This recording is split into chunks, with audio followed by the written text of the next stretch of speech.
Hello student, আমি আবার চলে এসেছি তোমাদের আর একটা নতুন ধামাকা ভিডিও নিয়ে। কি ভিডিও? মূল সংখ্যা। কি নিয়ে পড়বো আমরা আজকে? মূল সংখ্যা। হ্যাঁ 9-এরও এসেছে, 10-এরও এসেছে। এবার আমরা 9-এরও পড়বো, 10-এরও পড়বো। মূল সংখ্যা কি? মূল সংখ্যা তো মানে খুবই দেখা মাত্রই ধোঁয়া উড়িয়ে দেবে তুমি। চলো দেখে স্টার্ট করে যাক। মূল সংখ্যা, আমরা মূল সংখ্যা পড়ার জন্য ফার্স্ট আমাদের যেটা করতে হবে সেটা হচ্ছে আণবিক ওজন। আমি জানি তুমি আমাদের ফার্স্ট ভিডিও কিচ্ছু দেখোনি, একটাও দেখুনি। তা আমি বলছি, এখানে আমি বলে দেবো, আমি অতটাও নিষ্ঠুর নয়, আমি বলে দেবো আণবিক ওজনটা কীভাবে বার করতে হবে। ঠিক আছে, চলো তাহলে একটুখানি রিক্যাপ করে নিই আণবিক ওজনটা। ঠিক আছে, তাহলে দেখো আণবিক ওজন মানে হবে আমাদের 1 থেকে 20টা মৌলের নাম মুখস্থ করে রাখতে হবে। Hydrogen, helium, lithium, beryllium, boron, carbon, nitrogen, oxygen, fluorine, neon, sodium, magnesium, aluminium, silicon, phosphorus, sulphur, chlorine, argon, potassium, calcium. 20টা মৌলের নাম। এই 20টা মৌলের নাম এইভাবে এই গতিতেই তোমাদেরকে মুখস্থ করে রাখতে হবে। ঠিক আছে, এই 20টা মৌলের নাম যেন সবাই মুখে থাকে, সবাই যখন তুমি বলে এরকম হাঁ করে তাকিয়ে থাকে, এইরকমভাবে নিয়ে পড়তে হবে। ঠিক আছে, তো দেখো আমি ঠিকই বললাম, আমি শুধু এইগুলো লিখছি, হ্যাঁ, সংকেতগুলো। Hydrogen, helium, lithium, beryllium, boron, carbon, nitrogen, oxygen, fluorine, neon, sodium, magnesium, aluminium, silicon, phosphorus, sulphur, chlorine, argon, potassium, calcium. দেখো এটা 1, 2, 3, 4, 5, 6, 7, 8, 9, 10, 11, 12, 13, 14, 15, 16, 17, 18, 19, 20। 20টা মৌলের নাম আমি লিখে দিয়েছি। ঠিক আছে, এবার কথা হচ্ছে যে ম্যাম আপনি বলুন আণবিক ওজনটা আমি কীভাবে নির্ণয় করব। আণবিক ওজনটা নির্ণয় করার জন্য আমাদেরকে একটা ছোট্ট ফর্মুলা মনে রাখতে হবে, যেটা কি, যদি বিজোড় সংখ্যা থাকে তাহলে 1 যোগ করব, যদি জোড় সংখ্যা থাকে তাহলে কিছু করব না। মানে কি, তোমার যেটা দেওয়া থাকবে, এইগুলো যে 1, 2, 3গুলো করছি, এগুলো কি, এগুলো হচ্ছে কিন্তু আমাদের ক্রমিক সংখ্যা। এটা তাহলে কোন ক্রমিক সংখ্যা আছে, মানে কোন পর্যায়ক্রমিক সংখ্যা যদি বলে, হাইড্রোজেন কত নম্বর ঘরে আছে? 1 নম্বর। নাইট্রোজেন কত নম্বর ঘরে আছে? 7 নম্বর। এগুলোকে কি করতে হবে, প্রথমেই তোমাদের 2 দিয়ে গুণ করে নিতে হবে। যেরকম ধরো আমি একটা নিচ্ছি আমাদের অক্সিজেনের আণবিক ওজনটা কীভাবে নির্ণয় করব? অক্সিজেন যেটা আছে না বাবু, সেইটা হচ্ছে 8 নম্বর ঘরে, জোড় সংখ্যা। তাহলে অক্সিজেনের যে 8 নম্বর ঘরে আছে ওটাকে প্রথমে আমাদেরকে কি করতে হবে, 2 দিয়ে গুণ করে দিতে হবে। তাহলে অক্সিজেন রয়েছে আমাদের 8 নম্বর ঘরে, একে যদি 2 দিয়ে গুণ করি তাহলে পাবো 16। এটাই হয়ে গেল অক্সিজেন আণবিক ওজন। এত সহজ। সোডিয়াম যেটা আছে, সোডিয়াম রয়েছে 11 নম্বর ঘরে দিদি। তাহলে সোডিয়াম যে 11 নম্বর ঘরে আছে, এটা বিজোড় না জোড় বাবু? হ্যাঁ বলো, এটা হচ্ছে বিজোড় সংখ্যা, তাই তো? বিজোড় মানে হচ্ছে 11। তাহলে কি করব? হ্যাঁ, ম্যাম তো বললো যদি বিজোড় সংখ্যা থাকে তাহলে 1 দিয়ে যোগ করতে হবে। ঠিক, 1 দিয়েই যোগ করবে। তাহলে ফার্স্টে সোডিয়ামের যেটা 11 × 2 + 1, এটা কিন্তু লিখবেন, এটা মনে থাকবে। হ্যাঁ, তাহলে কত হবে? সোডিয়াম আণবিক ওজন কত? 23। এটা একদম মানে আমি ট্রিক দিয়ে দিলাম যে কি করবে, আণবিক ওজন বার করা এটাই সহজ নিয়ম, যে তুমি কি করবে, 2 দিয়ে গুণ করবে, 1 যোগ করবে যদি বিজোড় সংখ্যা থাকে, যদি জোড় সংখ্যা থাকে 2 দিয়ে গুণ, ব্যাস গল্প শেষ। ঠিক আছে, তাহলে সোডিয়াম এটা হয়ে গেল আণবিক ওজন।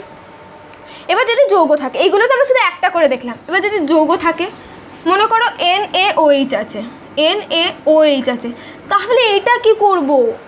দেখো Na আমাদের যেটা আছে সেইটা একটা আলাদা, ও আবার আলাদা একটা মৌল, H আবার একটা আলাদা মৌল, মানে 3টে মৌল নিয়ে একটা যৌগ তৈরি হচ্ছে। ফার্স্ট আমরা সোডিয়ামে দেখব, আমাদের সোডিয়াম দেখব, তারপর দেখব অক্সিজেন, তারপরে দেখব H। সোডিয়ামের আমরা কি করলাম, ফার্স্টে হচ্ছে 23, তাই তো? সোডিয়ামের কতবার করলাম? 23 প্লাস অক্সিজেনে অক্সিজেন কত নম্বর ঘরে আছে? 8 নম্বর ঘরে। ওকে কি করবো, ওটা বিজোড় না জোড় সংখ্যা, তাহলে 8 × 2, তাহলে কত হবে? 16 প্লাস এইচ আছে, তাহলে এটা কি হাইড্রোজেন 1। হ্যাঁ বাবু, এটা মনে রাখবে যে 1 যেটা থাকবে হাইড্রোজেন কখনো চেঞ্জ হবে না, ওকে 2 দিয়ে গুণ করবো না, যেটাতে সেটা বসাবো, তাহলে 1। তাহলে আমাদের কত হবে 6 7 8 9 আর 1 10 মানে 0, 1 হাতে রইলো 2 আর 3 1 4 40। তাই সোডিয়ামের NaOH আণবিক ওজন কত 40, এতটাই সহজ।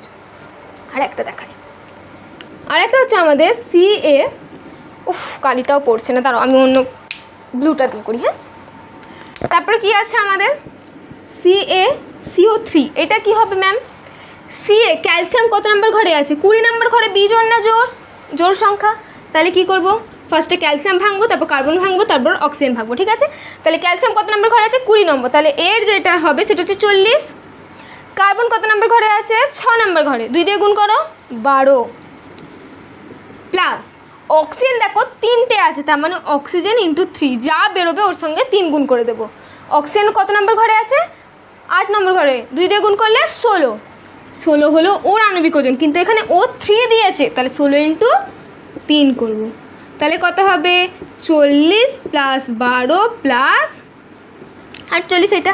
এবার এইটাকে যোগ করে দাও, 40 40 80 80 90 100, কত বেরোবে 100। তাহলে CaCO3 এর আণবিক ওজন কত? CaCO3 এর আণবিক ওজন হচ্ছে 100, মনে থাকবে। এইভাবে আমরা আণবিক ওজনটা নির্ণয় করে নিলাম। আণবিক ওজন হয়ে গেছে মানে মোল সংখ্যা একদম খালাস। চলো দেখে নেই কীভাবে করবো মোল সংখ্যাটা বার করবো।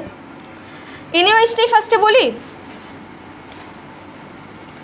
ধরো বললো আমাদের কোয়েশ্চেনে এটা দিয়েছে যে 10 গ্রাম NaOH এর মোল সংখ্যা কত? মোল সংখ্যার একটা ফর্মুলা আছে, মনে রাখবে, সেটা হচ্ছে প্রদত্ত ভর ডিভাইডেড বাই আণবিক ওজন। প্রদত্ত ভর ডিভাইডেড বাই আণবিক ওজন, এটা হচ্ছে মোল সংখ্যার একটা ফর্মুলা। প্রদত্ত ভর মানে যেটা কোয়েশ্চেনে দিয়ে দেবে। কোয়েশ্চেন এখানে কি দিয়েছে? 10 দিয়েছে, তাহলে এখানে কি বসাবো 10 দিয়ে। আণবিক ওজন কত এর বেরিয়েছে? 40 বেরিয়েছে, তাহলে এটা 40 লিখে দেবো। তাহলে কত উত্তর বেরোবে? 1/4। পয়েন্টে নিয়ে যাও, তাহলে কত হবে? পয়েন্ট জানো তো নাকি ওটাও দেখাবো? হ্যাঁ, আশা করি তোমরা এটা জানো, আমাকে আর দেখানো লাগবে না। এর উত্তর যেটা বেরোবে সেটা হচ্ছে 0.25 বেরোবে। এটা হয়ে গেল আমাদের NaOH এর মোল সংখ্যা, ঠিক আছে? এরপরে আমরা যেটা দেখব সেটা হচ্ছে CaCO3 এর মোল সংখ্যাটা দিদি নির্ণয় করো। চলো দেখা যাক CaCO3টা। CaCO3টা কত বেরোলো গো আণবিক ওজনটা? মনে আছে? শুনছো তো ক্লাস মন দিয়ে? CaCO3টা বেরোলো 100। তাহলে কি বলছে, ধরো এটা এইভাবে দিয়েছে যে 100 গ্রাম CaCO3 মোল সংখ্যা বলতো কত হবে? আমি জানি তোমরা করা স্টার্ট করে দিয়েছো। তাহলে কি করব? প্রদত্ত ভর কত দিয়েছে? 100 গ্রাম 100। আর CaCO3 আণবিক ওজন কত ছিল? 100 ছিল। 100 কাটাকুটি করো, মোল সংখ্যা বেরিয়ে গেল কত? 1। এটাকে আমাদের N দিয়ে লেখা হয়, স্মল লেটারে N দিয়ে এই মোল সংখ্যাকে লেখা হয়, ঠিক আছে? তাহলে কত উত্তর হবে? 1। ঠিক আছে, এইটুখানি আজকে থাকবে। আশা করি মোল সংখ্যা মানে পুরো আমি শেষ করে দিয়েছি। মোল সংখ্যাটা আর কোনো অসুবিধার জায়গা রাখিনি আমি, কিন্তু যদিও অসুবিধা থাকে বাবু তোমরা মেসেজ করো, ঠিক আছে? চলো দেখা হচ্ছে পরের নেক্সট ভিডিওতে। আর একটা ধামাকা ভিডিও নিয়ে আসবো। এখন আপাতত বন্ধ, স্টপ, টাটা।